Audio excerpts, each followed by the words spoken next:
No teacher left behind. Yes, I know. I tell you. Have you noticed that this generation of young kids in our classrooms today is not like the generation of the yesterdays? This generation today is called Generation Y, and I guarantee you there's 20 times throughout the day that you say to yourself, why do they do what they do? They're a different beast. It's a generation that shows up late to class, looks you in the eyes and says, you ought to be happy this face even came to school today. Like you're privileged, they're there. It's a generation. I remember a time when I was young and you'd be in the classroom and you'd say, teacher, may I use the restroom? And the teacher would say, no. And you would hold it. And you would squirm in your seat until that bell rang. These kids today just jump up and say, hey, I'm going to the bathroom. Who else wants to go? You don't have the power. The parents don't have the power. The kids have the power. I'm going to give you insight on how we've evolved and how these kids today have become so empowered.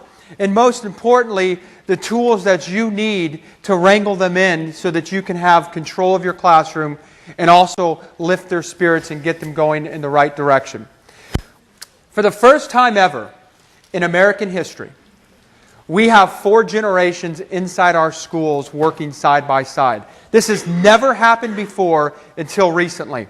4 generations who have their own belief system, their own ideas, their own values, and each generation brings their own commotion.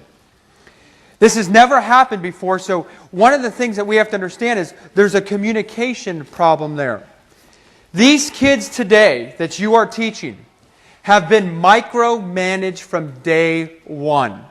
Their parents sometimes have gone to move their whole entire family to a new neighborhood just to get them into a certain school.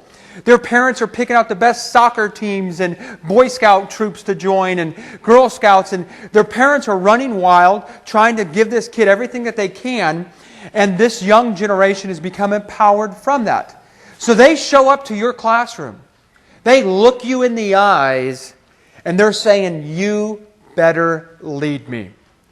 And if you try to pull that old school approach to teaching, I'm the teacher, I have authority, and if you don't abide, you're going to be in for it, it doesn't fly with this generation. Because this generation will push you and test you to the point that you want to retire and give up.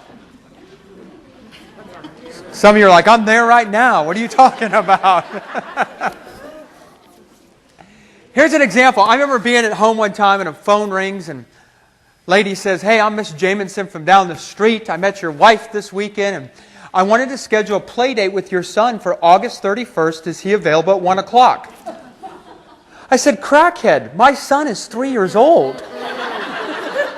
She goes, well, if that date doesn't work, we can schedule it sometime in September. Look at his calendar and get back to me. I said, absolutely. And I hung up the phone laughing and I'm thinking, this lady's nuts. So I went out and found my wife and I said, we got a prank call. She goes, what'd they say? I said, oh, I want to schedule a play date, check your kid's calendar.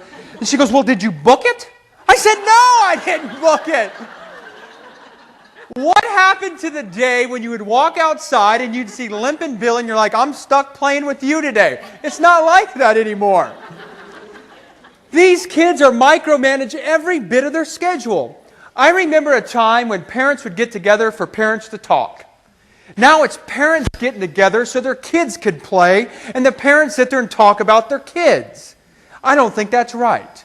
I think that we have to regain the control and we've lost touch of what a teacher is and what a parent is.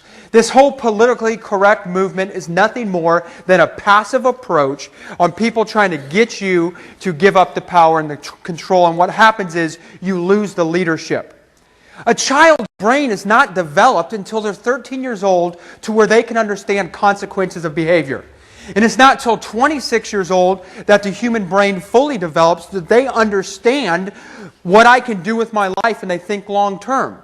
So all of their emotions control their behaviors right then. And you have to lead them. You have to teach them. The old school approach does not work. And so what happens is all of you are inbreds. You are inbreds in the way you teach how you're taught, or you were taught. You teach based on a model of what you, when you got in this profession, some of you, it could have been years ago, you teach on that same model. That model does not apply to these kids because they do not understand where you're coming from. And so what we have to do is, it's like a computer program. This program today is going to clear out your operating system and reload you with a new one so that you have the new up-to-date model for leadership with these kids' empowerment and to help them go in the right direction.